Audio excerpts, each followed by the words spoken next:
Fərhad müəllim, xoş gəlibsiz. Hər vaxtınız xeyir olsun. Xoş Çətin şəraitlərə baxmayaraq gəlibsiz. Hə, Azərbaycanda yenə də yağış yağıbdır. Ay, siz artıq neçəncisiz? Bir film olsaydı böyük bir serial eləmək olardı. Bundan heç vaxt hazırlıqlı olmuruq hava şəraitinə. Yağış yağanda biz niyə gecikirik hər yerə? Mən düşəm onsuz da gecikirik. Tıxaclar, onsuz da yəni ki, pik vaxtları. Ən çətini ümumiyyətlə idarə etmədə pik vaxtların idarə olunmasıdır və biz bu pik vaxtlara force major əlavə edəndə və təəssüflər olsun ki, biz bir balaca normasından artıq yağış artıq force majora keçir. Əslində təəssüfləndirici faktor məhz budur. COP-dan öncə bizdə yağışlar oldu, tunellər su ilə doldu, tuneldə batan insan oldu da. Yəni ki, bu bir absurd idarə etmə nöqsanıdır da öz-özlüyündə. Amma bütün bunlara baxmayaraq yenə də balaca bir yağış yağdı və yenə də problem elə oldu. Yəni düşünürəm səhv etmək olar. Səhv etmək böyük bir uğura apara bilər. Yalnız o şərtlə ki, biz o səhvlərdən öyrənirik. Biz səhvlərdən öyrənməyəndə yenə də eyni səviyyədə tərəqqisiz, heç bir əlverişsiz qalırıq. Elə yağış yağma ilə bağlı mentorluq proqramımızın bir iştirakçısı deyir ki, bu gün məndən ərizə istədilər, iclasa vaxtında çata bilmədiyimə görə, amma yollar da bağlıdır. İndi ədaləti burada harda tənzimləmək lazımdır? Yolların bağlı olmağında, yağışın yağmağında, ya bu insandan ərizə istəməyində. Özü də birinci dəfədir gedişib. Bir ildə birinci dəfə. Adətən belə hallar olanda mən heç vaxt mühakimə etməyə tələsmirəm. Hər tərəfin perspektivini mütləq eşitmək lazımdır. Ola bilsin ki, insanın öz tərəfindən bu hekayəni bizə danışır, bir balaca qurban moduna giribdir indi. Ola bilsin ki, əvvəllər gecikibdir, amma ola bilsin ki, tam haqlıdır, o da ola bilər. Mən ümumi bir baxışım var bu məsələyə bağlı. Mənim müşahidələrim onu göstərir ki, Azərbaycanda ümumiyyətlə ingiliscə bu fail culture var. Azərbaycanda mənaca tərcümə etsə uğursuzluğa dözüm mədəniyyəti. Yəni ki, bütün innovasiyalar dünyada istər penisilin olsun, istər elektromotor olsun, nə olursa olsun, çoxlu eksperimentlər nəticəsində olan ixtiralardır və 1000 dənə, 100 min dənə eksperiment uğursuz olubdur. Yalnız ondan biri çox yaxşı olubdur və bütün bəşəriyyəti qabağa aparıbdır. Və niyə görə ABŞ çox qabağa gedibdir buna görə? Çünki orada eksperimentlər, bəs bu fail culture, uğursuzluğa dözümlülük mədəniyyəti çox yüksək idi. Onlar imkan verirdilər ki, elə gedin Edison olsun, Tesla olsun, falanlar olsun. Niyə görə hamı ora köçür? Einstein də ABŞ-yə köçmüşdü. Çünki orada eksperimentlərə icazə verirdilər və imkan yaradırdılar ki, sən uğursuz oldun, sən dərhal proqramı bağlamırdılar, maliyyələşməyə bağlamırdılar. Deyirlər ki, eləyin, biz bilirik ki, 99% halda siz uğursuz olacaqsınız, amma bizə o 1% lazımdır. Eyni mədəniyyəti də onlar startaplara da indi yönəldiblər. Startaplar da Amerikada risk kapitalı ən rahat əldə olunandır. Yəni Avropada elə risk kapitalı deyəndə çoxlu riskli bir startapa, bir yeni bir şirkətə pul cəlb etmə imkanı. Amerikada ona görə nömrə 1-dir dünyada ki, rahat verir. 50 milyon lazımdır, götür 50 milyon. 99% uğursuz olsa da mən verirəm. Çünki həmin o 1% 1000x, 10.000x eləyir də sonda. Bizdə də Azərbaycanda təəssüflər olsun ki, bu uğursuzluq mədəniyyəti yox. Çox cüzi bir səhvə görə istər özəl şirkət, istər dövlət şirkəti dərhal səni elə cəzalandırırlar ki, sən bir də qələt eləyərsən, bir innovativ təşəbbüslə çıxış edərsən. Hamı deyir, biz təşəbbüskarlıq istəyirik, biz təşəbbüskarlıq göstəririk. Amma inanın mənə insanlar təşəbbüskarlıq göstərəndə nə vaxtsa uğursuz da olacaqlar. Heç bir dünyada belə bir yer yoxdur ki, 100% mən təşəbbüs göstərim, həmişə uğurlu olsun. Əslində tam tərsinədir. Çox nadir hallarda təşəbbüslər çox yaxşı olur. Yəni, biz də bunu cəzalandıracağıqsa, çox bu cür qəddar formada biz təəssüf olsun tərəqqi görməyəcək. Bizim iqtisadi göstəricilərimiz də onu göstərir. Yəni ki, ölkənin durumu da onu göstərir. Təəssüflər olsun. Okay. Burada Fərhad müəllim kimdir sualına yaxın bir sual var. Daimi izləyicilərimizdən biri yazıb ki, Cavidan xahiş edirəm, Fərhad müəllimdən dəqiq soruş ki, Azərbaycanlıdır. Ləvəngi plov yeyənə, qutab yeyənə, dolma yeyənə, doğğa yeyənə heç oxşamır. Mən milli mətbəximizi çox sevirəm. Bəli, Azərbaycanlıyam. Sadəcə soyadımı bəzi insanlar qarışdırır.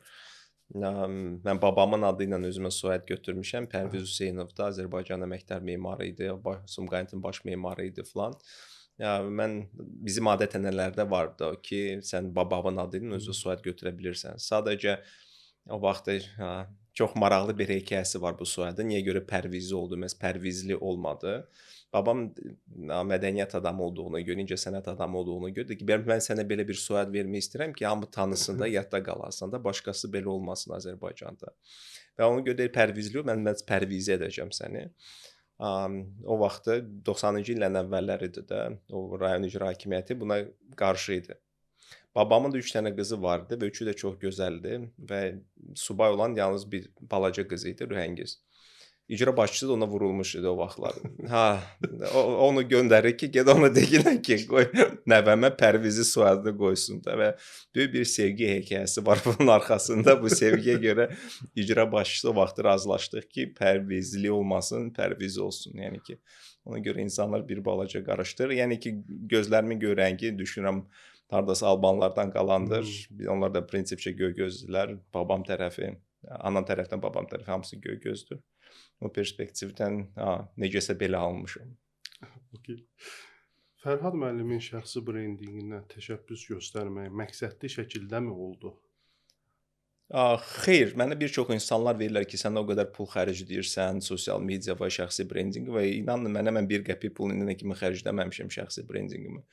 Sadəcə 2012-ci ildən iqtisadi dərslərə başlamışdım onlayn şəkildə. Əvvəlcə blog post idi, sadəcə blog yazıları idi, Rusça ekonomika na palçıq və Azərbaycanda iqtisadi dərslər iqtisadi dildə. Yəni ki, iqtisadiyyata o vaxtı marağım artmışdı. 3 illik aspiranturamı bitirdim. Anladım ki, Azərbaycanda iqtisadiyyatı heç kim anlamır. Ümumilikdə Azərbaycanda heç kim iqtisadiyyatı düzgün tədris eləmir.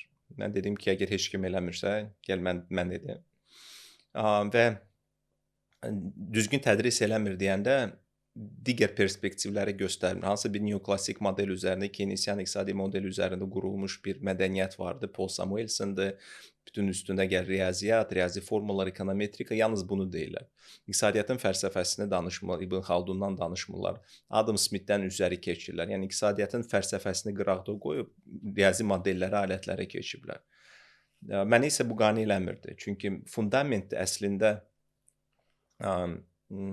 bunu bilmək çox vacibdir. Bir çox insanlar düşünür ki, iqtisadçılar kasıb ölkəni, varlı ölkəni necə etmək olduğunu bilir. Təəssüf olsun ki, bilmir. İqtisadiyyat alətlər verə bilir, amma fundamentdə uğurlu ölkənin olması üçün sənə ideologiya lazımdır. Yəni ki, fəlsəfə lazımdır, mədəniyyət lazımdır, dəyərlər lazımdır. Çünki biz bir tərəfdən ABŞ-nin qabağa getdiyini görürük, qərb yönümlü individualist fəlsəfəsi, John Locke fəlsəfəsini görürük. Azad bazar, demokratiya falan gördük ki, çox qabağa getdi. Amma paralelində də 90-cı illər sonra biz Çinin qalxmasını gördük, Vyetnamın qalxmasını gördük, Cənubi Koreyanın, Sinqapurun qalxmasını gördük. Onlarda fəlsəfə tam başqadır. Onlar Konfusian fəlsəfəsi üzərində qurulubdur. Orada individualizm deyil, orada ümumi rifah söhbəti var. Orada demokratiyaya böyük bir istəyi yoxdur. Onlar daha çox elitaya inanırlar və elitaya imkan veriblər ki, siz nə özünüz məşğul olun, bizə imkan verir, biz sadəcə öz işimizlə görək. Yəni ki, Çində də kompartiyadır, kommunist partiyası tək partiyalı sistemdir. Heç bir azad belə münasibətlər yoxdur, totalitar bir ölkədir. Amma Avropada dipsik çıxa bilmir, Avropada normal elektromobil çıxa bilmir, Avropada iPhone-u düzəldə bilmirlər, yığa bilmir, amma Çində bunu eləyirlər. Və burada məhz bu iqtisadi, sosial fəlsəfə, məhz ideologiya çox vacib rol oynamağa başlayır. Və mən də görsəniz, bütün podkastlarımda daha çox fəlsəfi, ideoloji məqamlara toxunuram ki, insanlar anlasınlar ki, iqtisadiyyat alət verəcək ki, hadi kapitalistik sistem ən effektivdir piroqu böyütmək üçün. Kapitalistik sistem ədalətsiz bölgü yaradırmı, varlıları daha varlı edirmi? Edir, amma kasıbları da paralelində varlı edir. Və həmişə mənə bunu irad bildirək, sən niyə görə kapitalizmi dəstəkləyirsən? Yəni onlara bildirməksə, kapitalizm bu rifah piroqunu böyütmək üçün ən yaxşı, ən tez instrument. Bundan yaxşı hər iki dünya fikirləşməyib, Çin də hətta bunu qəbul edibdir. Ona görə özəl şirkətlər heç o qədər də qarışmır. Ta vaxta kimi ki, onlar siyasətə qarışmırlar da, siyasətə bir dənə Jack Ma qarışdı, onu da başına oynaşdılar da son 5 ildə. Yəni onu deyirəm, kapitalizm gəl böyüdək piroqu və sonra bu piroqun bölüşdürülməsi məsələsi bu sosial ədalət dediyimiz. Sosial ədalət ideologiyadır. Sosial ədalət iqtisadiyyat mövzusu deyil. Yəni ki, bu varlığın bərabər bölüşdürülməsi iqtisadçının məsələsi deyil. İqtisadçı sadəcə gəlir deyir ki, piroqu bu cür böyüdür. Sonra vətəndaşlarla hökumət otururlar, öz aralarında razılaşırlar. Biz piroqu necə böləcəyik? Ən optimal yolu nədir? Bu artıq danışıqlar nəticəsində seçkilər ola bilər ya da ki, hökumətin birbaşa kommunikasiyası, misal Çində seçki yoxdur da, faktiki olaraq tək partiyalı sistemdir. Yəni onlar hiss eləyirlər, insanlar nə vaxt ki, artıq daha çox hökumətdən gözləyirlər, dövlətdən gözləyirlər, daha çox verməyə başlayırlar. Yəni ki, bu formada dialoq davam edir. Jack Ma niyə uğursuz oldu? Bəyəm uğursuzdumu? Çox Yox, uğurludur. siyasətdə. Çinin yazılmayan bir qanun, daha doğrusu yazılan bir qanunu var da. Yəni ki, bu totalitar ölkədir, bir tək partiyalıqdır da. Sən özünü elita saymamalısan. Elita onlardır, hakimiyyətdə olanlardır. Sən multimilyarder ola bilərsən, amma sən elita ola bilməzsən. İnsanlar onu sadəcə anlamalıdırlar.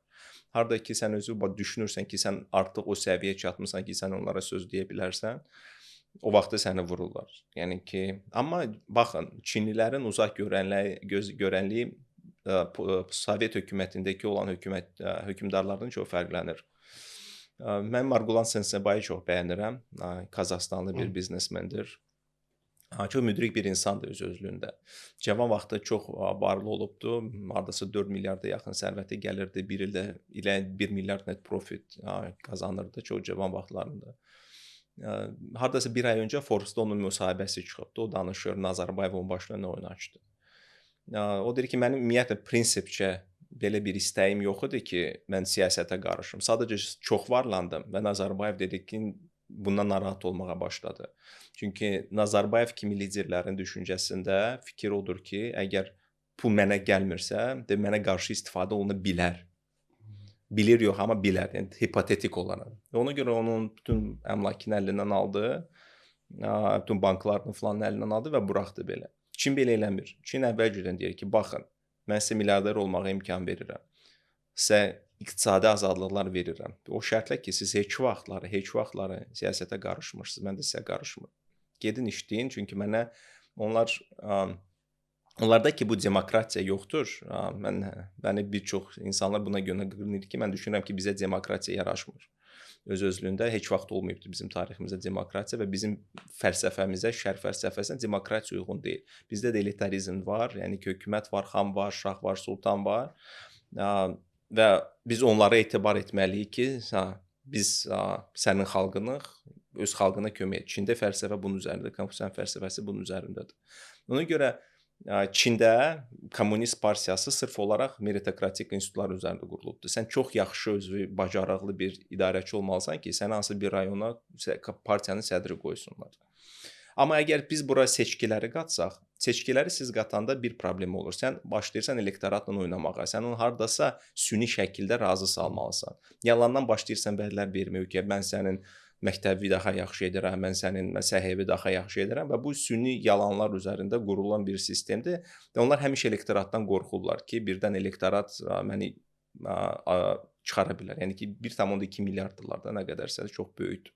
Onun qarşısında heç bir güc dayana bilməz. Əgər orada demokratik quruluş olsa falan olsa, onlar hamısı küçəyə çıxsınlar, partiya qarşı nəsə etsinlər. Onlar ki, bu seçki məsələsini ortadan götürüb Çin və onlar elektorat qarşısında öhdəlik yoxdur bu perspektivdən ki, onlar bilirlər ki, inkişaf etmək lazımdır. Çox yaxşı vizyonları var, çox uzun müddətli düşünə bilirlər. Onların strategiyası 5 illik deyil, onların strategiyası 50 illikdir. Onlar 2000-ci ildə Çin 2050 strategiyasını qəbul ediblər və onunla gedirlər və çox uğurludur. Dünyada Çin kimi 30 il ərzində 10%-dən üzəri iqtisadi böyümə göstərən başqa bir ölkə yoxdur. Buna yaxınlaşan Stalin zamanı, 2-ci Dünya müharibəsindən sonra Stalin zamanı Rusiya post-SSR idi. O da çox aşağı olduğuna görə bunu davam edə bilmədilər. Onlar da meritokratiya üzərində qururlar bu sistemi ki, sən yaxşı nəticə göstər öz regionunda, yəni ki, onlar çox yaxşı bunu anlayıblar ki, onlar varlanmalıdırlar. Çünki Çin çox kasıb ölkə idi. Onlar bilirlər ki, bizə prioritet nömrə 1 varlanmaqdır. Varlanmaq bir nömrə prioriteti kapitalistik, yəni ki, istehsalat güclərinin özəl əllərdə olmasıdır. Və özəl əlləri keçirəndən sonra böyük bir iqtisadi artımı aldılar və imkan verdilər. Siz təsəvvür edirsiniz ki, Hong Kong Böyük Britaniyanın nəzdində idi də 1999-cu ilə qədər. O vaxtdan 25 ildən çox vaxt keçibdir. İndənə qədər Hong Kongun öz ayrıca konstitusiyası var. Məsələn, bir ölkənin daxilində 2 dənə konstitusiyası var. Çin Kommunist Partiyası deyir ki, əgər işləyirsə, orada pul qazanırsa, mən toxunmayacağam ona da. Təkcə xarici siyasətə qarışmasınlar onlar. Pul qazanırlar, qazansınlar. Onların müdrikliyi odur. pul qazanan yerə toxumurlar. Sadəcə bütün bu 30 il ərzində bir dənə Jack Ma biraz özündən çıxdı. Onu da belə heç nəyini almadılar əlindən. 5 il sakitləşdirdilər onu. İndi yenidən çölə çıxarıblar. Çünki bilirlər ki, bu kimi istedadlı insanlar texnoloji irəliləyiş üçün onlara lazımdır. Sadəcə dərsini verdilər. Nə pulunu aldılar, nə Alibabanı aldılar. Biraz yavaşlatdılar onu. Sonra yenə də buraxdılar. İndi get davam etdilər. Dərsini verdilər. Bax, Çinlilərin müdriklüyü burdadır. Çox müdrik, çox hiyləgər siyasətləri var. Və çox praqmatikdir, real politikdir. Çinlilər dünya siyasətində daha dürüstlülər. Nəinki istənilən bir qərb ölkəsi. Heç vaxt ikili standarta getmirlər. İstir Azərbaycan mövqeyində olsun, istir Fələstin mövqeyində olsun, Rusiya, Ukrayna mövqeyində olsun. Deyir ki, beynəlxalq standartları və beynəlxalq qanunları biz qəbul edirik. Nə deyirlərsə odur. Və qərbdən fərqli olaraq onlar hansı bir ölkəyə təsir etmə mexanizmlərindən istifadə etmirlər. Onlar deyirlər ki, biz sizin daxili siyasətə qarışmır. İstəyirsən diktator ol, istəyirsən demokrat ol, nə istəyirsən ol. Mən sənə pul eləmək istəyirəm, pul qazanmaq istəyirəm. Gəl biznes quraq. Özün necə istəyirsən idarə et. Və 30 il ərzində onlar bütün Afrikanı, bütün Orta Asiyanı, bütün Asiyanı əllərinə alıblar faktiki olaraq. Və bütün baş verən problemlər məhz indi buna görədir. Siz 30 əvvəlki iqtisadi statistikaya baxsaq, demək olar ki, dünyanın əksər ölkələrin bir nömrəli ticarət partnyoru ABŞ idi. İndi isə tam tərsinədir 30 ildən sonra. Hamının iqtisadi partnyoru Çindir. Və ABŞ indi buna görə özünü öldürür də. Hər tərəfdən onları indi yavaşlatmağa çalışır. Biraz gec uyanıblar.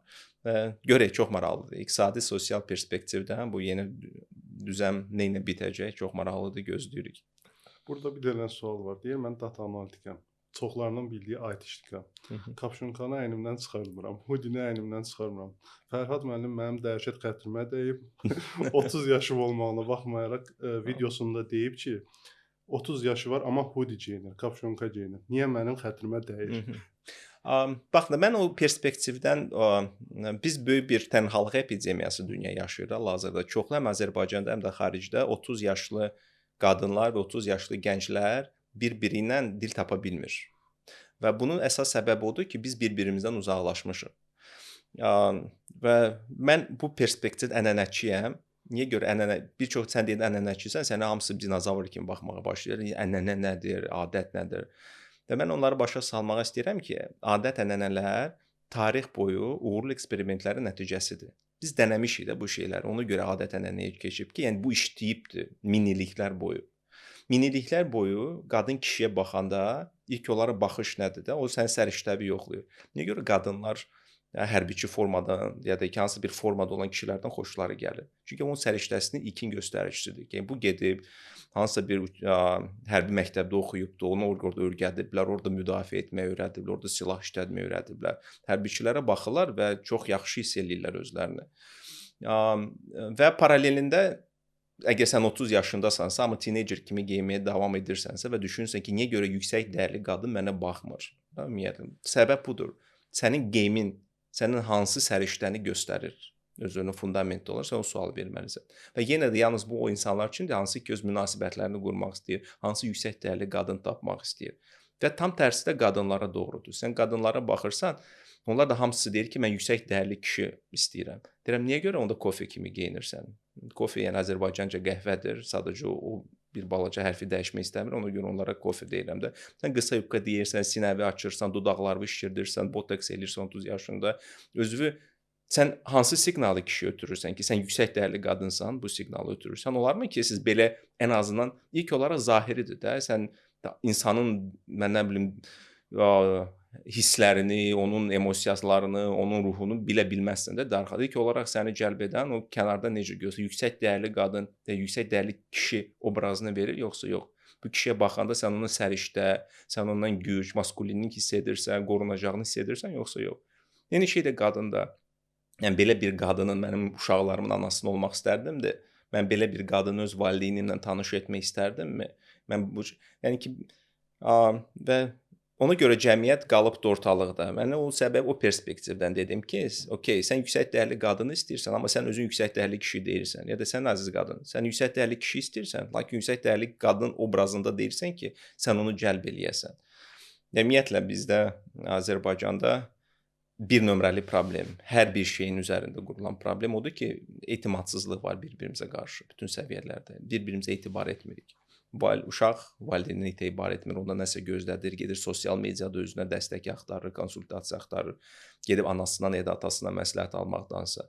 Atası, anası uşağını o qədər etibar etmir, telefonunu yoxlayır, orasını yoxlayır, burasını yoxlayır ki, sən hardasan, daim olur kontrol ərzində, kontrolda saxlayır ki, o da sonra mama uşağı böyüyür, ya da ki, yalançı böyüyür. Məktəbli ilə məktəb müəllimini götürün, bir-birinə etibar etmirlər. Məktəb müəllimləri hər şeyi tərəfdən yoxlayır. Uşaqlar da onları sonra kameraya çəkir, necə onlar qışqırırlar və onu sosial mediada paylaşırlar. Dövlət məmuru ilə vətəndaşı götürək, bir-birinə heç bir etibar yoxdur. Bizim bütün qanunvericiliyimiz onun üzərinə qurulub ki, vətəndaş aldadacaqdır hökuməti. Yəni ki, vergidən qaçacaqdır, gömrük rüsumlarından qaçacaqdır. Vətəndaş da prinsip ki, görür ki, onlar belə yanaşırlar, etibar etmirlər onlara, onlar da onlara etibar etmirlər. Kişi ilə qadın münasibətlərində də belədir. Kişilər qadınlara etibar etmirlər, qadınlar da kişilərə etibar etmirlər. Hansı qadından soruşsaz deyəcək, Azərbaycanda yaxşı kişi yoxdur. Hansı kişidən soruşsaz ki, deyəcək, Azərbaycanda yaxşı qadın yoxdur. Mən onu anlatmaq istəyirəm ki, biz həmişə bir-birimizin güzgəçisiyik cəmiyyətdə olaraq. Nə var ki, məmurlar etibar etməyə başlayacaqdır vətəndaşlara, vətəndaşlar da məmurlara etibar etməyə başlayacaqdır. Nə var valideynlər uşaqlara etibar etməyə başlayacaqdır, uşaqlar da valideynlərə etibar etməyə başlayacaqdır. Nə var ki, kişilər və qadınlar bir-birini etibar edəcək və inanacaqlar ki, onun qarşısında duran insan etibarlıdır və onlar da etibarı qazanacaqdır. Mən həmişə Hosni Mübarəkın çox yaxşı bir danışıqların strategiyası vardı. Onu həmişə nümunə gətirirəm də öz liderlik təlimlərimdə. Hosni Mübarək hər hansı bir böyük bir liderlə görüşdən öncə deyirdik, siz çox dürüst insansınız, həmişə haqq üz tərəfdarısınız. O dərhal danışığı başlamamışdan öncə yükləyirdi onu ki, sən dürüst insansan və həmişə düzgün edirsən. Mən sənə inanıram. Bunu deyirdi onlara. Və siz bunu deyəndə insan istər-istəməz həmin o tərəfi ilə sizə çölünür. Hətta çox pis insanın belə 20% heç olmasa yaxşı bir tərəfi var. Və siz onun yaxşı tərəfini çağıranda özünüzə, o yaxşı tərəfi ilə sizə dönür.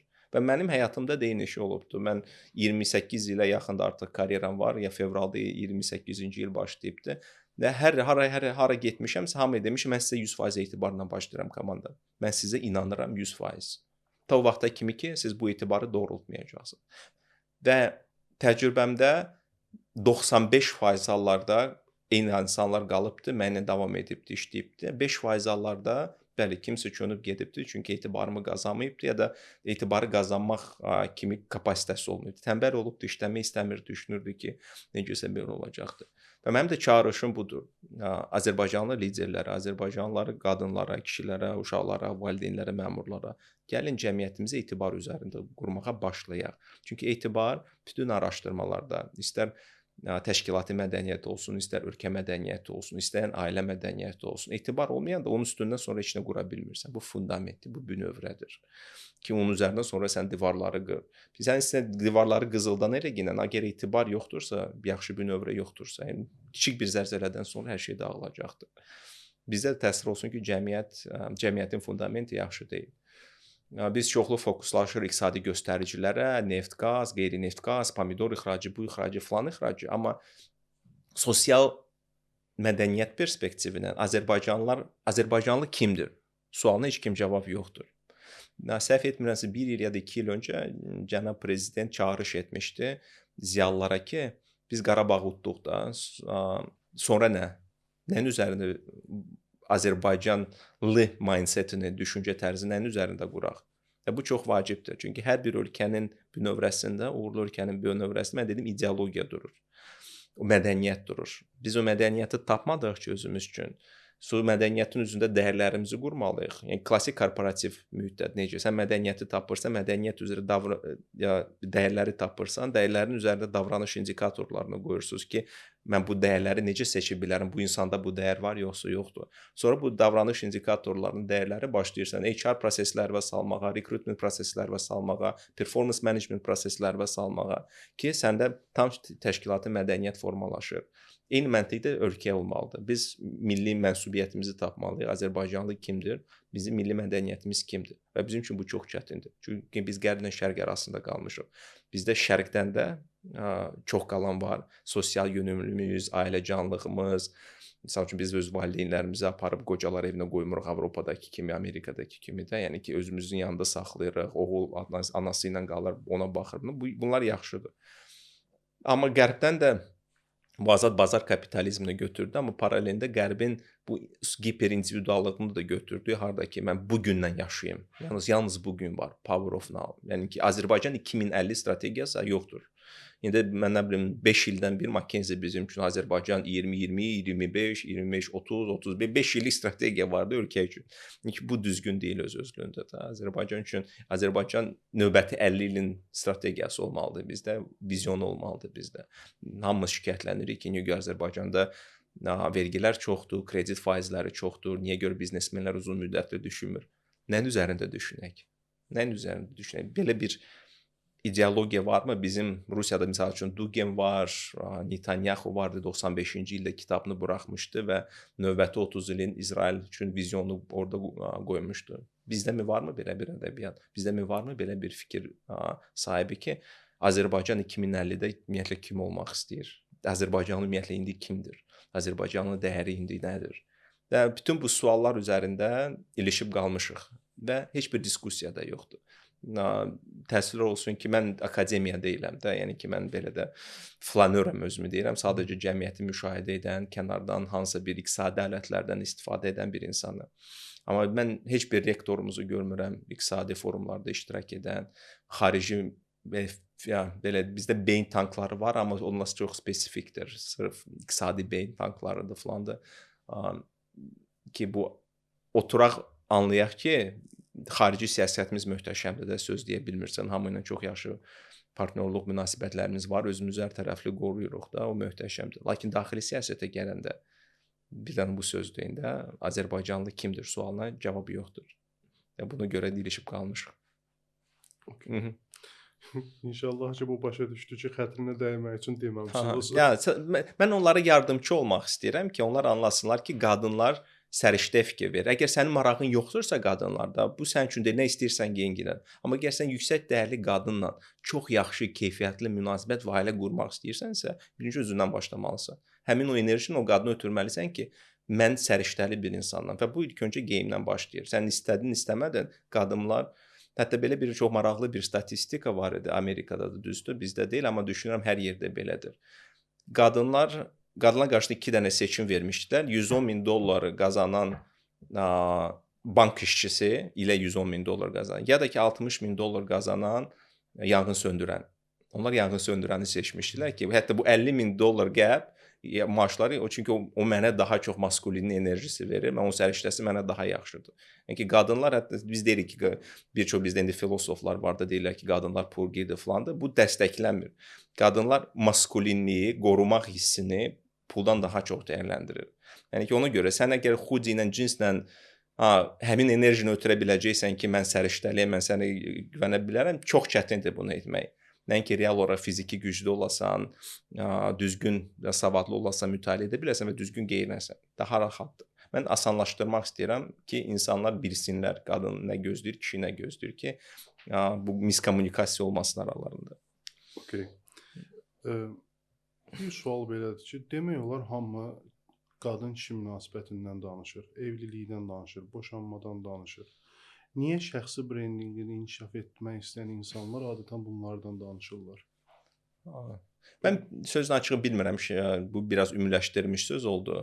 Burada vergül qoyub deyə Fərhad müəllimə görə demirəm. Ümumiyyətlə Fərhad müəllimin fikirləri maraqlıdır ki, niyə şəxsi brendingini inkişaf etdirmək istəyənlər ancaq bu perspektivdən yanaşırlar məsələyə? Mən iqtisadçıyam, mənim üçün həmişə statistika lazımdır. Siz mənə gərək deyəsiniz ki, Azərbaycanda şəxsi brending inkişaf etdirmək istəyən neçə nəfər var. Sonra biz oturaq onların analiz eləyək, onların neçəsi məhz qadın və kişi üzərində qurubdur öz strategiyalarında və ondan sonra mən bu hipotezanın düzgün olub olmadığını deyə bilərəm. Mən düşünürəm, hər bir cəmiyyətdə ağrılı problemlər olur, hər bir məqsəddə. Əgər sabah devalvasiya olsa, devalvasiya barəsində danışan iqtisadçı ekspertlər hansı müddətdə çox yaxşı tələbdə olacaqdır və kimdəsə fikir yarana bilər ki, odur. İkinci tərəf odur ki, bizim öz ağrılarımız var, fərdi olaraq ağrılarımız var.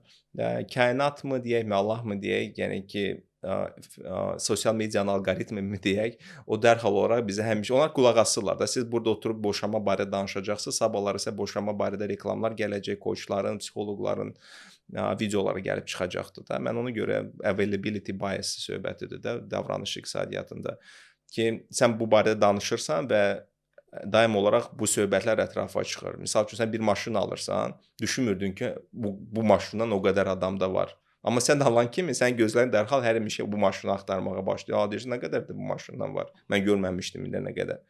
Yəni ki, eyni bu problemdir. Bu insan psixologiyası. Sənin beynində bu varsa, sən bu travman varsa, bu narahatlığın varsa, sən bunu telefonun yanında kimlənsə müzakirə edirsən, əminliklə olun ki, sosial media alqoritmləri məhz bu söhbətləri sizin qarşısına çıxaracaqdır. Ona görə də sizə belə bir hipotezə yarana bilər. Amma mən düşünmürəm ki, bu haqlıdır. Azərbaycanda çoxlu influencer var. Çoxsu pul qazanır, mal satır, biznes satır, marketinqini satır, bankını satır, seminarlarını, təlimini satır. Sadəcə sizin qarşınıza bunlar çıxa bilər. Çünki sizin marağınızı, bir-ikisini izləyirsiniz, alqoritm sizi izləyir.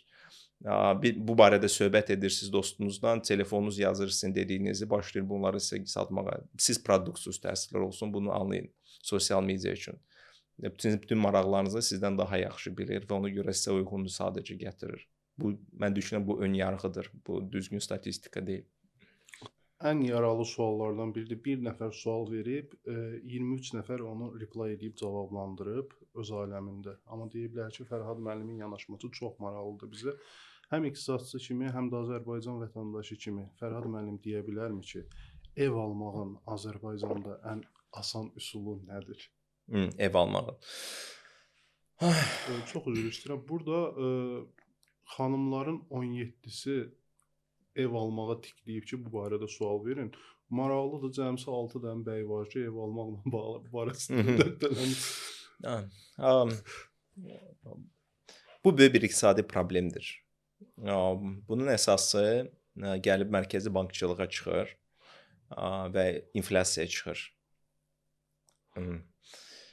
Bütün maliyyə sistemi elə qurulub ki, mərkəzi bankların bir ideyası var ki, pul kütləsi daim olaraq bir balaca artmalıdır. Həmişə bir balaca inflyasiya olmalıdır, 2% civarında ki, insanlar getsinlər, pullarını çox yığmasınlar, bugün alsınlar. Və siz bugünə nəsə alırsınızsa, bu iqtisadiyyata müsbət təsir edir. Yəni istehsalat baş verir, istehlak baş verir və iqtisadi makina daim olaraq işləyir.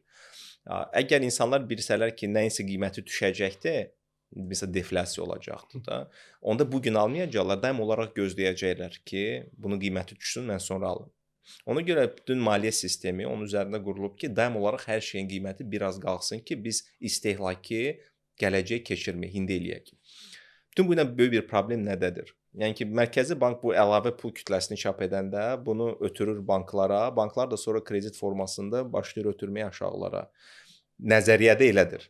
Praktikada isə olur ki, bu pulun əksəriyyəti gedir çox varlı təbəqəyə, bankirlərə, bankirlərin yaxınlarına, böyük biznes sahiblərinə, böyük investor və böyük biznesmenlərə və çox kiçik tərəfi bu əlavə çap olmuş pullar gedir əhaliyə. Və mərkəzi bankçılığın tarixinə baxsaq, biz görəcəyik ki, hər bir şeyin qiyməti insanlara lazım olan, misal üçün maşındır, evdir, əşyadır, belə fundamental var. Onların qiyməti gəlirlərdən qat-qat çox artıbdır.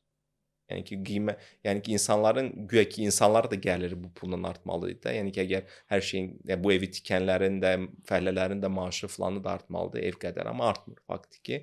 Bu böyük bir gəlir bərabərsizliyinə gətirib çıxarıbdır. Əgər 50-60 il öncə insanlar pul yığıb maşın ala bilirdilərsə, pul yığıb ev ala bilirdilərsə, bu indi mümkün deyil. Çünki evlər o dərəcədə bahadır. Və maaşlar o dərəcədə aşağıdır ki, bunu almaq olmur. Bakını götürün də istənilən bir normal yerində 2500-3000 manatdır kvadrat metrəsi. Bakıda orta statistik maaş 1300 manatdır. Oradan vergiləri çıxa, ƏDV-ni çıxa, sosial müdafiə fonunu çıxa 800 manat qalır. 800 manat sən maaşla qalırsa 2 nəfər işlədiniz, $2000 ayda qazanırsınız. Sən bir kvadrat metrin artığı 2000-3000 dollar civarındadır Azərbaycan satılan. Əgər təmirini eləsən, mebelini alsan. Yəni ki, variant yoxdur bunu almaq.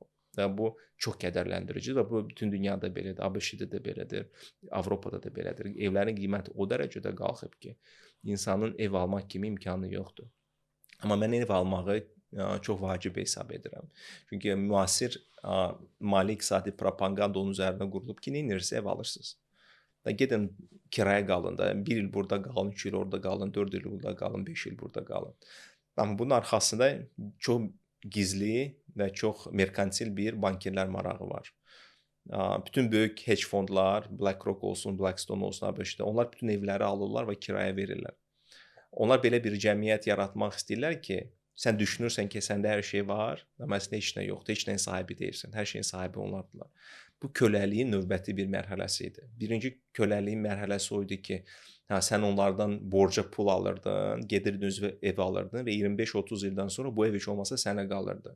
Onlar indi deyirlər ki, o da lazım deyil. Yenə də siz ömrünüz axırına kimi bizi kirayə haqqı ödəyin də. Qoy biz sahibi olaq. Kirayə haqqı ödəyin və bu sizə kirayə hətta sizin indiki vəziyyətdə hətta ipotekadan ödənişindən daha ucuzdur. Çünki ABŞ-da indi ipoteka 8%-dən başlayır da, bütün bu inflyasiyaya görə. İndi ev kirayə götürmək, ipotek götürməkdən daha sərf eləyir. Amma mən həmişə hamıya deyirəm ki, İngiliscə buna real estate deyilir, əmlak. Amma əslində bu royal estate olubdur. Yəni ki, kralların əmlakı olubdur. Və onlar indi bu sistemi qaytarmaq istəyirlər ki, əmlak yalnız royal familylərə, kral ailələrinə, top elitaya məxsusdur. Qalan hamısı sadəcə onların qulluqçususunuz. Onların icazəsi olarkən orada qalacaqsınız. Onlar sizə yaxşı kirayə haqqı verəcəklər. Qalacaqsınız, yaxşı kirayə haqqı verməyib qalmayacaqsınız. Cavanların sualına cavab odur ki, mütləq alın özünüzə ev. Sadəcə tələsməyin o perspektivdən ki, 25-30 illik ipotekalara girməyin. Nə alacaqsınızsa eləyin ki, 15 ildən çox olmasın sizin borcunuz. Siz əgər deyək ki, 20-25 yaşında işləməyə başlayacaqsınız, heç olmasa 40 yaşına qədər siz bütün bu borcları bitirib bağlaya bilərsiniz. Mən istərdim ki, sizə nəsə bir fokus göstərim ki, bunu necə tez əldə edə bilərsiniz. Amma bu indi Fərhad bütün dünyaya qarşı kimi bir şeydir də, yəni ki, mümkün deyil ki, siz bugünkü iqtisadi vəziyyətdə dünyanın istənilən Azərbaycanda daxil olaraq siz maaşınızı toplayaraq nəsə əldə edə bilərsiniz. Orta statistik insan. Əgər siz öz daxilinizdə enerjinizi inkişaf etdirsəniz, əgər özünüzdə bu risk etmə bacarığını inkişaf etdirsəniz, səbri inkişaf etdirsəniz, beyninizi genişləndirsəniz və başqa əlavə gəlirlər əldə etmək istəsəniz, mən bilirəm ki, bu hamı mümkün deyil də. İnsanların 90%-i harası işləyib qazanmalıdır. Amma 10% var ki, hansı ki, çox yaxşı yeni bir beynəlxalq produkt düzəldə bilər, çərçivədən kənar düşünə bilər, milyoner ola bilər və müasir zamanda varlanmağın yolları qat-qat çoxdur, nəinki 100 il bundan öncə. Yəni ki, paralelində də sadəcə mən bilmirəm də bu verilişə qulaq asanlar, hansı həmin o 90% hissədə də hansı korporativ insan olacaqdır və hansı həmin 10%dədir ki, hansı ki, multimilyonçu olmaq kapasitəsi var, potensialı var. Ona görə bunu inkişaf etdirin ki, sadəcə özünüzü rat races-də buna deyirlər, siçan marafonunu salmayasınız ki, nə vaxt kimi sadəcə borcları bağlamaq üçün eləyirsiniz. Ayağınızı yorğanıza görə uzadın. Uzun müddətli ipoteka almayın. Siz təzə ailə qurursunuzsa balaca bir şeydən başlayın. 30 kvadrat, yəni ki, ailə səadəti, ailə xoşbəxtliyi mənzilin böyüklüyü ilə ölçülmür. Sizin qarşılıqlı münasibətinizlə ölçülür. Onu anlayın. Xoşbəxtliyi pulla almaq çox çətindir. Əgər düzgün istifadə etməyəcəksinizsə bu pulları. Və çox yaxşı münasibət, sevgi dolu münasibət, hörmət olanda hətta 30 kvadratlıq çox gözəl bir yerdə də çox gözəl bir ailə qura bilərsiniz və 40 yaşınızdan sonra borclardan azad olaraq rahat sərbəst həyat sürə bilərsiniz. Məsləhətim ola bilər. Mənim elə bil bunları deyəndə də özünüz də kədərləndiniz o ev məsələsi ilə bağlı. Bu xüsusi bir səbəbi var ya necə? Yəni ki, bunlar hamısını kapitalizmə bağlayırlar ki, bu mən Azərbaycanda özüm üçün çətinləri seçmişəm də. Mən azad bazar kapitalizmini dəstəkləyirəm, ənənəvi ailə modelini dəstəkləyirəm. Bir də antidemokratik institutları dəstəkləyirəm. Biz Azərbaycan üçün demokratiyanın uyğun olmamasını dəstəkləyirəm də və cavanlar arasında bunu satmaq çox çətindir. Bu ideyaları satmaq çox çətindir. Çünki bu maliyyə mərkəzi bankçılıq kapitalizm institutu deyil. Mərkəzi bankçılıq sosializm institutudur. Mərkəzidir. Mərkəzdən idarə edir. Kiçik bir qrup məmur pulları idarə edir. Və bu heç zaman effektiv olmayacaqdır. Bunlar onların səriştəsizliyi, onların bacarıqsızlığı, onların böyük banker lobbisi ilə əlbir olmaları dünyanı o yerə gətirib çıxarıb ki, dünya əhalisinin çoxusu bankların köləsinə çevrilibdir. və bunu hələ ikinci mərhələyə aparırlar ki, bu köləlik yazmışıq, hələ deyirlər ki, qoyun bütün evləri, mülkləri biz alaq, siz sadəcə bizdən kirayə götürün.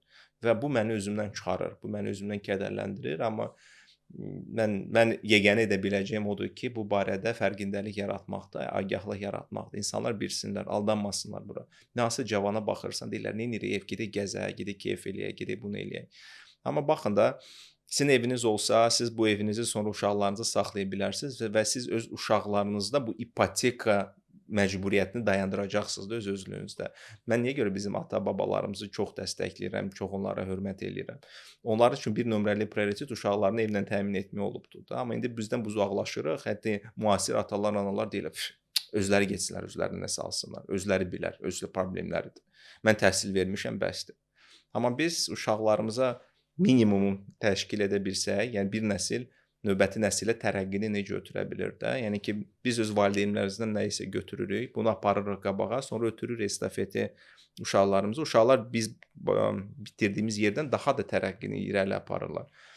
Valideynlər bizə öz evimizi, eşiyimizi necə düzəldib veribdir. Biz ipotekasız, borçsuz necəsə həyat qura bilmişik. Amma indi uşaqlarımıza deyirik ki, siz gedin özünüzdə eləyin bunu. Əgər biz də valideyn olaraq bu öhdəliyi özümüzə götürsək, sən uşaqları, mən həmişə tez evlənməyin tərəfdarıyam. Sən uşaqları tez evləndirirsən ki, və onlar borçsuz, ipotekasız həyata başlaya bilsinlər, seçimlərində daha azad olsunlar, öz sırf olaraq mən ipotekanı ödəməliyəm deyə hansısa bir axmaq müdirə dözməsinlər, sevmədiyi işə dözməsinlər, buna dözməsinlər deyə öz maksimum potensialını aşkarlasınlar və bundan sonra davam etsinlər. Ənənələr bizi bunu öyrətibdir. Minilliklər boyu bu mədəniyyət bizə keçibdir, lakin bizim indi bu mədəniyyətə böyük bir dirəncimiz yaranır. Biz özümüzü öz əcdadlarımızdan daha ağıllı hesab edirik hansısa səbəblərdən. Baxmayaraq ki, prinsip olaraq dünya çox pis gündədir. Mənəviyyat perspektivindən pis gündədir, dəyərlər perspektivindən pis gündədir, iqtisadiyyat üzərində çox pis gündədir. Hamı borc içindədir. Yəni ki, ailələr dağılır. Qərbdə uşaqların 50% öz bioloji atasını tanımır. Siz təsəvvür edirsiniz nə dərəcədədir. Və biz onlardan bu modeli götürürük və bunu özümüzdə tətbiq etmək istəyirik. Qadınların 52%, kişilərin 52%-i xəyanət edir öz ailələri daxilində. Yəni ki, dəhşətli dərəcəyə gəlib çıxmışıq və düşünürük ki, bu bir moderndir, bu çox müasirlikdir, belə olmalıdır. Mən bununla razı deyiləm, razı ola bilmərəm. Sağ olun. Sizin çıxışlarınızın içərisində mənə ən çox təsir edən və həyatımda bir dönəm məni bir kədərli hala salan bir mövzu var idi, bağışlanmaqla bağlı. Bununla bağlı mən çox araşdırma eləmişəm, İncildə oxumuşam, sizin də dediyiniz kitabda əldə etdim, onda da oxumuşdum. Bir neçə konsultantla görüşmüşəm, bununla bağlı psixologiya ilə bağlı psixoloqlarla görüşmüşəm. Bu nədir bunun problemi?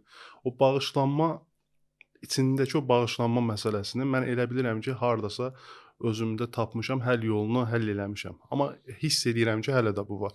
Və düşünürəm ki, insanların içərisində bu bağışlanma hissi formalaşmayana qədər enerjiləri yüksək olsun və yaxud da kainata enerji ötürmələri olsun, müsbət enerji falan bunlar düzəlməyəcək və insanlarda o qədər bir aqressiya var ki, bir-birlərinə qarşı, keçmişlərinə qarşı, valideynlərinə qarşı, onların ucbatından olduğu və müdirinə qarşı və bu bağışlanmanı içərilərində formalaşdıra bilmirlər. Çox istəyərdim ki, bu bağışlanmaqla bağlı da biraz danışardıq. Sizin bu yaxınlarda səhv eləmirəmsə 26 fevralda danışdığınız çıxışda da mən çox dəstəklədim, amma kommentlər və verilən komment niyə elə oldu, onu da bilmədim. Fikrinizi də çox yaxşı izah eləmişdiniz. Bu barədə istəyərdim ki, biraz danışaq. Böyük məmnuniyyətlə. Bu çox vacibdir. Çünki insanlar bağışlanmağın nə olduğunu tam fərqində olmurlar. Hətta mən orada çıxış edəndə ASTV-də idi, Xocalı soyqırımı ilə bağlı idi. Onlar 2 nəfər, biri Milli Məclis deputatı idi, digər alimçi tarix idi də. Yəni ki, onlar çox aqressivdilər. Biz bunu unutmamalıyıq, belə bir ədalətsizlik olubdur. Bunlar hamısı tam haqlıdır və tam düzgündür. Amma mənim sualım orasındadır. Biz utduq, bitirdik və mən təklif edim ki, biz bağışlamalıyıq. İnsanlar bağışlamaq sözünü qəbullanmaq və unutmaq kimi qəbul edir əksərən. Onlar deyir, biz əgər erməniləri bağışlayacaqsa, biz onlarla dərhal bratqa olmalıyıq. Yəni ki, sevməliyik onları dərhal. Onlar bizə qonaq gəlməlilər, biz onlara qonaq getməliyik, biz Xocalını unutmalıyıq, Qarabağdakı köçkünləri unutmalıyıq. Mən deyirəm bu o deyil. Bağışlamaq sənin daxilində olan neqativ kin hissidir. Kim ki deyirdi ki, yo biz bağışlaya bilmərik, mən həmişə bir sualı verirdim və bu suala heç kim cavab vermədi. Mən soruşurdum ona, bağışlamayıb neyləyəcəksən? Elementar o deyirsən də unutmağı ayırırıq. Yəni bağışlamaq unutmaq demək deyil. Bağışlamaq odur ki, sən ürəyində kin saxlamırsan. Çünki əgər sən onu qəbul edirsən, mən bağışlamıramsa, sənin yeganə bundan çıxış yolu odur ki, sən də gedəcəksən Ermənistana, bir dənə kəndi götürəcəksən, orada soyqırım edəcəksən.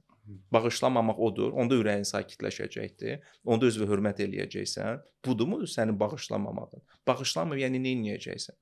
Sən unutmayacaqsın. Əlbəttə ki, memorial var.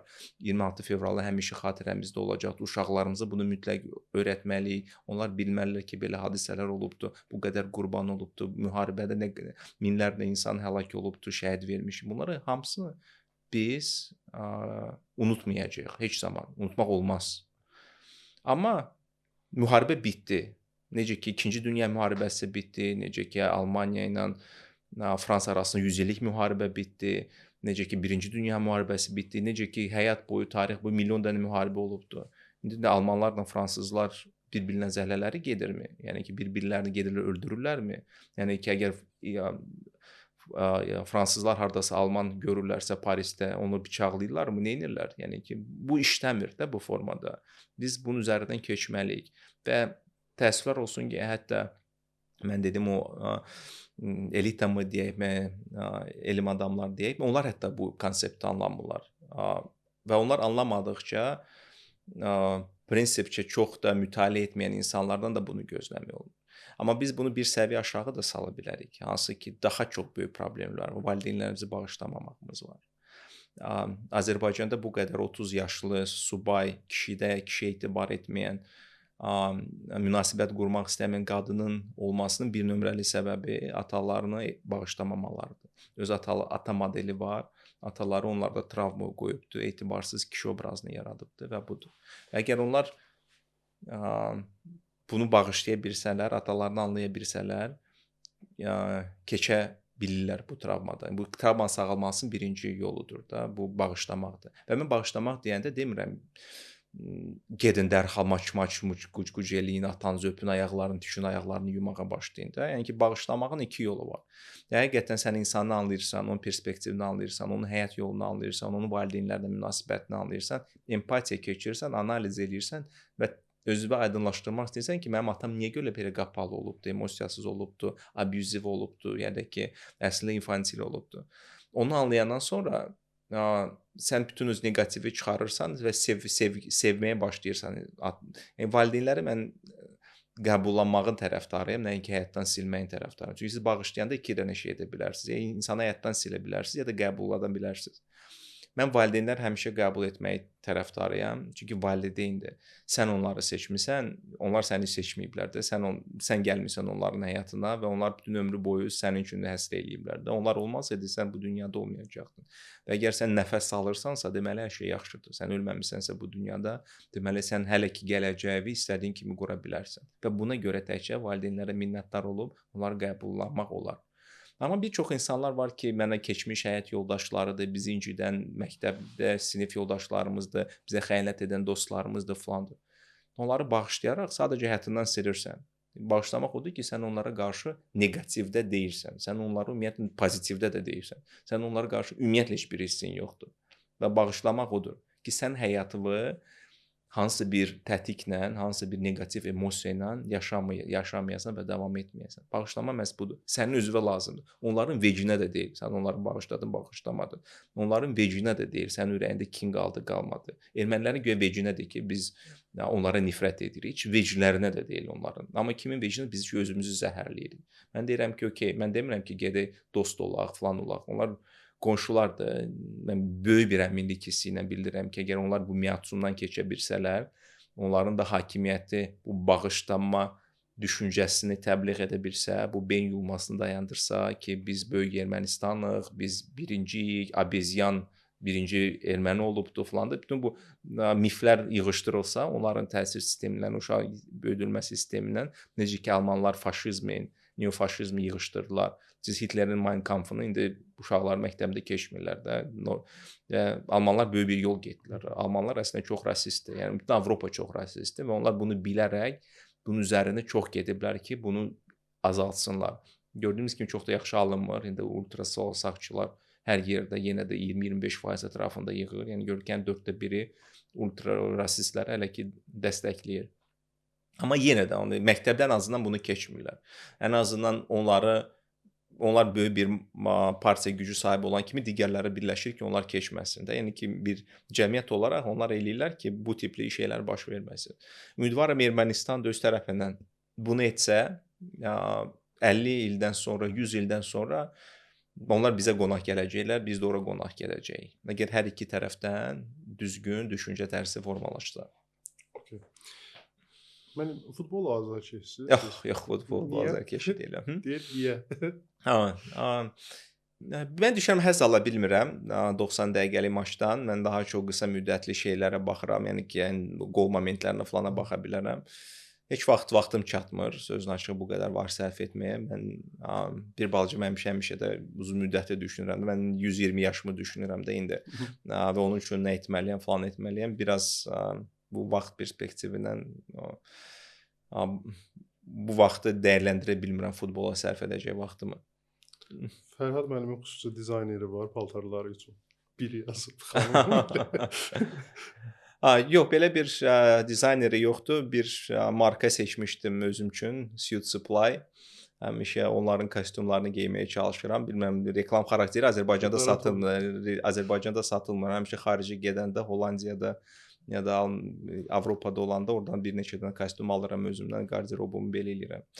Belə bir zövqüm yoxdur. Sadəcə onların yaxşı zövqü var və öz zəifliklərimi bilərək hələ onların kataloqundan seçirəm, eləyirəm. Onu necə verim ki, Allaha da xoş getsin, biz üçün də yaxşı olsun. İqtisadiyyatı bir illik Fərhad müəllimə versəydik, nə edərdi? İnşallah təhlükəli sual deyil. Yox, təhlükəli sual deyil, yaxşı sualdır. Mən həmişə deyirəm ki, iqtisadiyyat komanda oyunudur. Misal üçün, yəni ki, bizdə iqtisadiyyatla problem olanda dərhal başlayır iqtisadiyyat nazirini günahlandırmağa. Amma iqtisadiyyat insan bədəni kimidir də. Bizdə çoxlu neyron bağlantılar var və bir balaca məndəki buradakı şram, məndə buradakı əzələlərin işləməsinə imkan vermir. Eyni şey də iqtisadiyyatda o qədər bir-birinə bağlıdır. Sənin hüquq mühafizə sistemin mükəmməl işləməlidir. Sənin məhkəmən yaxşı işləməlidir.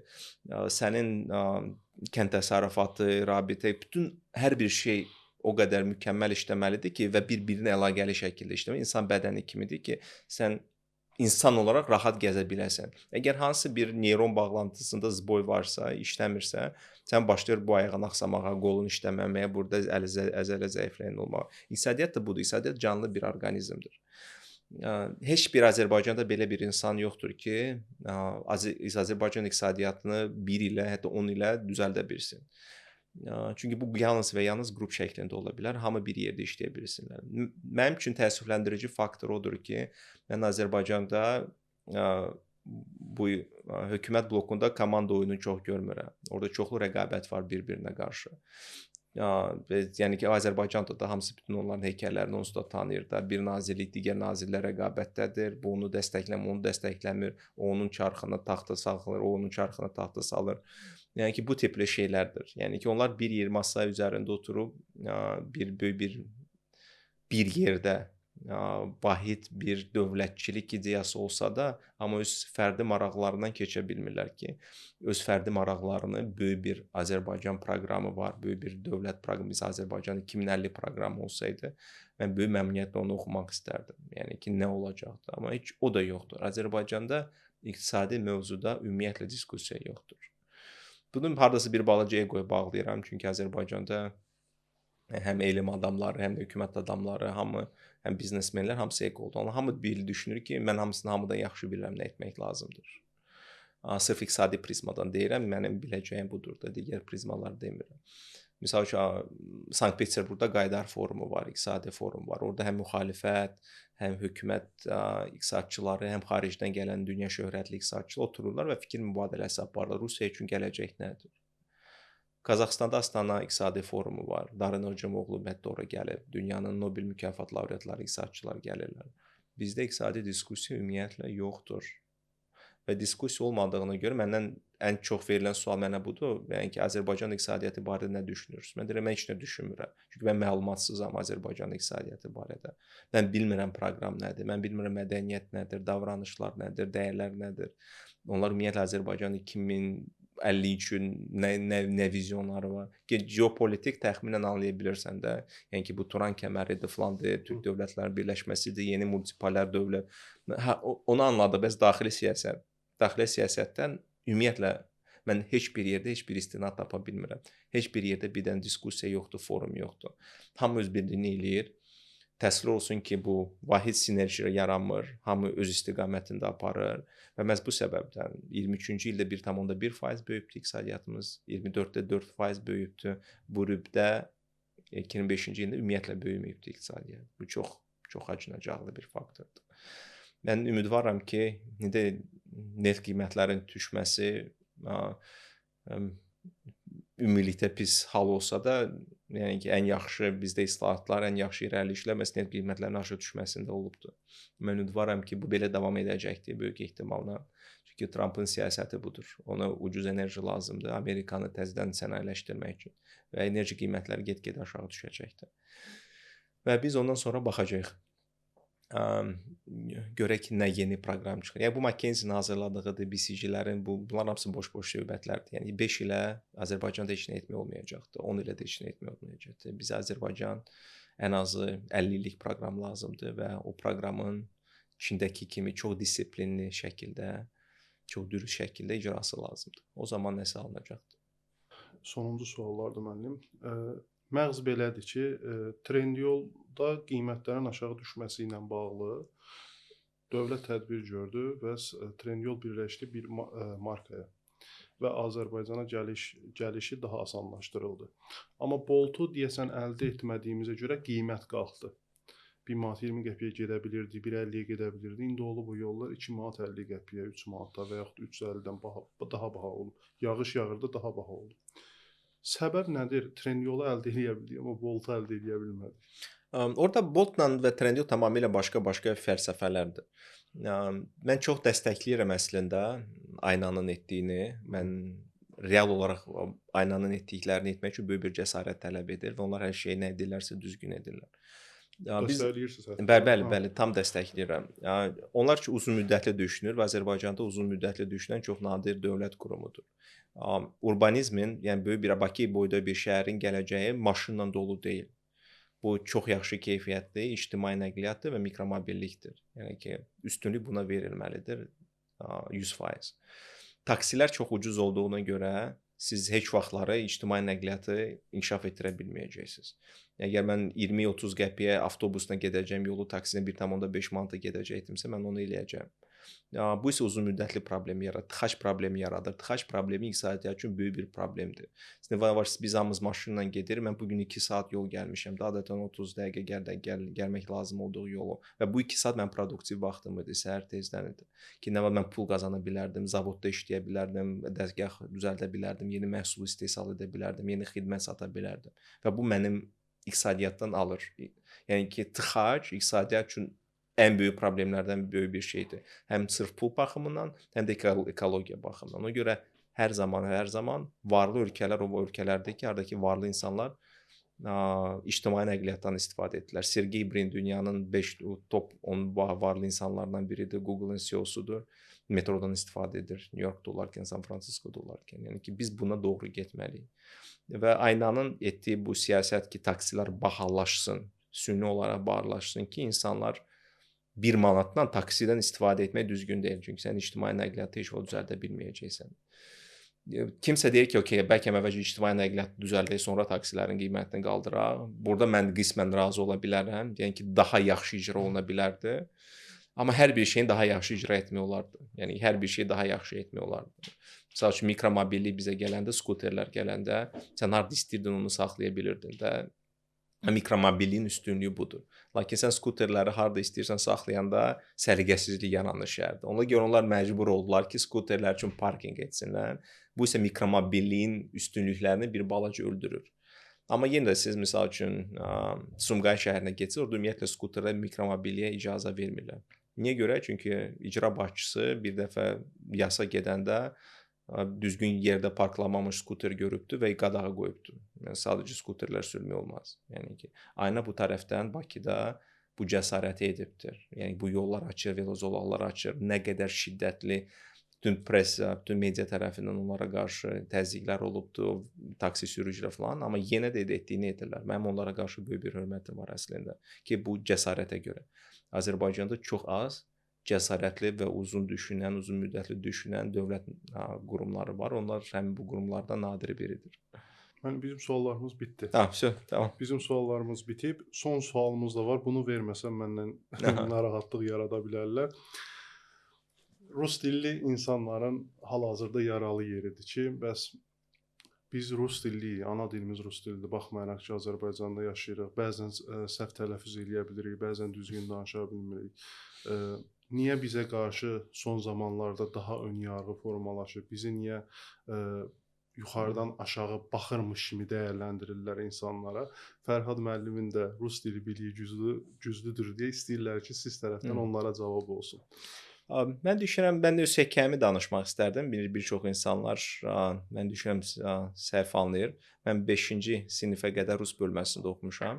Sonra 5-ci sinifi bitirəndə, özü 4, bizdə vaxtı 3-dən 5-ə oxlanırdıq da, 4-cü sinif yox idi. Faktiki olaraq 4 ildən sonra.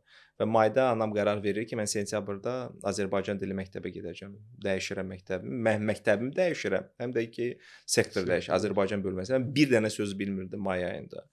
Yəni ki, həmin o 92-ci ildə, 93-cü ilin yayı mənim üçün intensiv həyatda unutmadığım bir ay olubdu. Hər gün mən Azərbaycan dilini öyrənirdim, oxuyurdum və sentyabrın 1-i tamamilə yeni rayona keçmişdi, Montinə keçmişdi, yeni bir məktəbə keçmişdim. Heç kim məni tanımırdı orada və mən belə də göy-göz, saçlarım da biraz daha açıq rəngdə idi o vaxtları.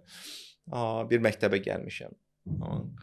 İlk 3 ili mən nəsə dərs deyəndə, şeir deyəndə, hekayə danışanda bütün sinif mənə gülürdü. Yəni ki, 30 nəfər insan otururdu, mənə gülürdü. Amma bilmirəm necəsə, ya sırtıqlığım idi, ya da ki, bilmirəm ağılsızlığım idi. Mən onları öz daxilimdə demişdim, mən sizə göstərərəm hamınızı. Yenə də əl qaldırırdım hər dəfə, nəsə olanda gəlirdim və danışırdım 3 il dalbadal. 3 ildən sonra mən məktəbdə ən yaxşı oxuyan şagird oldum. Məktəbi ümumiyyətlə qırmızı attestatla bitirdim. Bütün bunlara baxmayaraq rus dili aksenti çox gec gedən aksent öz-özlüyündə çox çətin gedir. Və baxmayaraq ki, mən 5-ci sinifdən Azərbaycan bölməsinə keçmişəm, evdə hamı rus dili olubdu. Mən həyat quranda da rus dili həyat yoldaşım olubdu. Rus dilində əsasən istifadə etmişəm, amma Azərbaycan dilində danışmağa utanmamışam heç vaxtları. Çox nadir hallarda kimsə deyir buna bax Azərbaycan dilini bilmir. Deyirəm ki, sən də heç olmasa mənim kimi Azərbaycan dilini bilməklə də. Tövsiyəm odur ki, qurban moduna girməyin ki, mən rus dilliyəm filanam, bizə qarşı töhmət var filan var necəsə. Siz inanın ki, mən 92-ci ildə biz bir yerdən digər yerə keçmişdi. O həyətdə, mən nə bilim də, babamın həyəti idi. Bizi hamı tanıyırdı ki, Fərhaddır, Pərviz idi, o vaxtı soyadım Quliyev idi filan idi. Amma yenə də Azərbaycanlıdır. Və mən həmin yerə keçəndə, Montinə keçəndə və 4 ay ərzində mən hər gün hər həyətə düşəndə məni bu göz yaşı rəngimə görə, daha açıq dərimə görə mən döyülürdüm. Çünki oradan məcburi köçkünlər keçmişdi və onları məcburi köçkün edən əsgərlərə hardasa bənzərliyim var idi də. Gözləri mavi idi, dərim açıq idi və onlar düşünürlər ki, mən də həmin o millətdən ola bilərəm. Sonra görəndə ki, mən onlarla Azərbaycanca danışmağa başlayıram, adım Fərhaddır, soyadım Pərvizidir, sakitləşirlər. Və 4 aydan sonra hamı ilə dava edəndən sonra artıq məni qəbullandılar ki, hə, bu Fərhaddır, Azərbaycanlıdır, sadəcə belə görsənir də, bəlkə Albandır da. Nəsə var orada, amma əminliklə bizi o qovanlardan deyil də. Yəni ki, mən deyirəm, həyatda olan bütün çətinliklər məni qurban moduna salmamışdı. Mən deyim, mən evdə otururdum, qorxurdum, deyirəm, okey də, nə vaxtsa bitəcəkdi də. Hamı ilə dava edəndən sonra, hamı tərəfindən döyüləndən sonra nə vaxtsa sakitləşəcəklər, biləcək, bu Fərhaddır da, hamımız tanıyırıq onu. İndi ona görə mən bu kommentləri eşidəndə ki, ya Fərhad siz necəsiz, Azərbaycanla oxşamırsınız. Bunu indi plus kimi göstərirlər. Amma həyatımın başlanğıc mərhələlərində böyük bir minus olubdu da, onu nəzərə alın. Ona görə qurban modunda olmayın. Həyatda nə çətinliklər varsa, siz onu a, ya özü sizi zəiflədəcəkdir, ya da ki, siz ondan istifadə edəcəksiniz, enerji toplayacaqsınız və daha yaxşısı olacaqsınız və hamıya sübut edəcəksiniz ki, siz kimsiniz. Ona görə Azərbaycan indiki dövrdə Azərbaycanda yaşayaraq öyrənmək çətin deyil. Yəni ki, sadəcə öz tənbəlliyinizi başqalarının boynuna yıxmayın. Bu ölkədə yaşayırsınızsa, Azərbaycan dilini öyrənin də. Okay. Mənim bir qrup ətrafım rus dillidir. Adətən bu problemi yaşayırlar. Mənlə də debatları bu istiqamətdədir. Məncə də kifayət qədər açıqlayıcı bir cavab oldu. Mənim bir şirkətin founderudur. Bu təsis edib bu şirkəti və eyni zamanda iş axtarır. Buradakı balans düzdürmü? Bir şirkəti təsis edib, eyni zamanda iş axtarmağı real görünür, doğrudurmu? Biznes etika baxımından və s. Hər bir insanın yanaşması müxtəlifdir. Mən onun həyat hekayəsini bilmirəm. Bəlkə onun uşaqları var, anası var, xəstə anası var, atası var. Yəni ki, ona pul lazımdır. Founder olmaq çox çətindir, birincisi. İkincisi, onun 99% uğursuzluq ehtimalı var founder olaraq. Onu bilməlidir ki, növbəti bir ildə böyük ehtimalla müflis olacaqdır, pul olmayacaqdır. Ona görə mən realistik hər şeyə yanaşmağa çalışıram da. Mən onların daxili qorxularını anlayıram. Digər tərəfdən də mən də onu bilirəm ki, Allah Teala həmişə insan fokuslananda, riskə gedəndə, səbirli olanda verir. Sadəcə hamının bu paduşkası yoxdur arxasında ki, yəni ki, mən 1 il ya da 2 il buna dözüm. Ona görə mənim adətən bu tipli insanlara məsləhətim nədir ki, iş tapın, özünüzə bu yastıq mı deyək, onu düzəldin ki, 6-12 ay siz rahat davam edə biləsiniz. Və sonra bütün enerjinizi tam fokuslayın, nə edəcəksinizsə.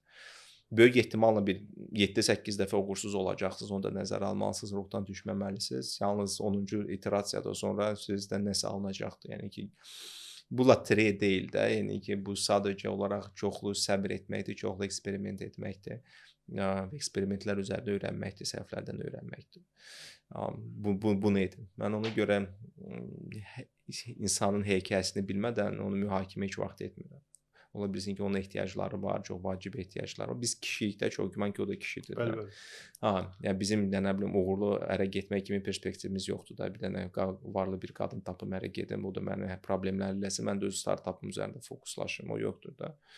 Deyək ki, ailəsi var, bəlkə digər öhdəlikləri var, hansına qaça bilmir. Ola bilsin ki, daxildə qorxaqlığı da var, o da ola bilsin ki, bu normaldır. Cəsarətli insan qorxmayan insan deyil, cəsarətli insan qorxaraq üstünə gedən insandır. Yəni ki, əgər sən qorxmursansa və edirsənsə, bu cəsarətli deyil də sadəcə. Cəsarət tələb etmir bunu etmək. Yəni bunu anlayın. Yəni ki, hər bir insanı fərdi coaching etmək lazım. Hər bir insan individualdır, hər bir həyatı individualdır və bütün bu ön yarğıları, travmaları, həyat tərzi falanı bilmək vacibdir ki, sən ona düzgün bir məsləhət gətirib verə biləsən. Okay. Fərhad müəllim, biznes olaraq bizə bir sual vermək şansınız var. Ən sonda bu olur. İndi sualınız varsa buyurun, mən cavablayacağam. Biznes kollektivi adından. Mənim həmişə bir sualım var, hansı ki, mən ünvanım triggerləyir insandakı düşüncəni. Siz kimsiniz? Mən bunu digər spikerlərdə sual vermişdim. Bizim məqsədimiz əsasən bu buraxılışı yaradanda biz rayon uşaqlarıyıq hamımız. Məqsədimiz həmişə o baxırdı forumlara, çıxışlara ki, o nə qəşəng söhbətlər gedir. Biz də bir gün orada olarıq. Biz də o spiker stulunda əyləşərik, danışarıq. Bizim kimliyimizi indi göstərmək üçün biznes olaraq. Əsas məqsədimiz odur ki, biz bunu elədik. İndiki məqsədimiz odur ki, biznesə baxanları bir gün ora çağıraq ki, onların hekayələrini eşidək, onların fikirlərini öyrənək. Kimlik olaraq kimliyimiz fayda verməkdir. Biznes olaraq. Bu bağışlanma məsələləri də olsun. Mən əminəm ki, bu bağışlanma məsələsi bizim insanların ürəyindən çıxmayınca o düzələn deyil. Mən bunu yaşamışam, hiss eləyirəm. Yəni iliyimə qədər hiss eləyirəm ki, bu nə deməkdir. Və bu buraxılışın da əsas məqsədi olaraq da ən çox da bu mövzu barəsində danışmaq istədim sizinlə. Mənə çox xoş oldu. Yəni o konsertə gedəndə deyir ki, elə bil klipdəki kimidir adam. Siz də maşallah olsun. Sosial şəbəkədə necəsinizsə, danışığınız, səmimiyyətiniz, hər bir şey eynidir. Minnətdaram sizə. Çox sağ olun dəvətimizi qəbul edib gəldiyiniz üçün. Bizim bu kimliyimizdən yola çıxaraq da inşallah ki, izləyicilərdən də bir gün kimisə orada görəcəyik. Çox sağ olun dəvətə görə. Ümidvaram bir fayda qata bildim sizin missiyanıza. İnşallah ki, məncə çox əla faydalı oldu. Həmişə sizi görərik burada inşallah. Çox sağ olun. olun.